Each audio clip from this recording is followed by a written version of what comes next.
Papanoorin natin ang introduction video ni Giovanna Natalie Abellar representing North Cotabato for Miss Pearl of the Orient Philippines 2025. Ang Cotabato Province nga po sa kultura sa Cotabato Thai Province people, pala, not North Muslim, Cotabato. Kristiyano o indigenous peoples, nagtudlo kanako sa kahayag sa panaghiusa o respeto.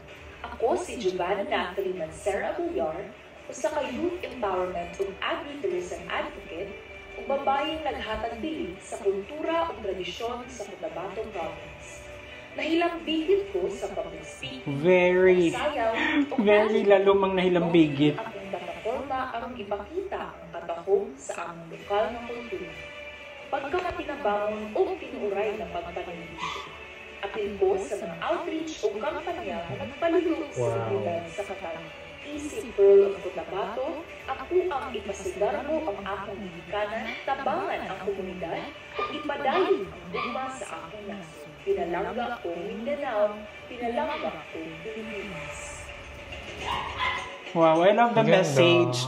Like, it's very love the Philippines, love Mindanao, ganyan. And, wala siya, another promising candidate sa Miss Pearl of the Orient Philippines coming from the province, di ba? Na candidate, ganun. And, ang pinaka-nagustuhan ko doon is very consistent yung kanyang paggamit nung sobrang lalum kaayong Bisaya. So, shout out di ay sa tanang taga North Cotabato from P. Palma. Oh, wow! Second district of North Cotabato. Alam mo yung P. Palma? Hindi. May meaning yun. Pikit, Pigkawayan, Alyosan, Libungan. Okay. Midsayap, Alamada, basta Eh, yun. grabe, represent. Natutuwa ako sa kanya kasi, very empowered youth siya. Ang dami niyang ginagawa, ang dami niyang, kumbaga, public servant na rin siya. Parang, kumbaga, Tsaka yung may platform talaga.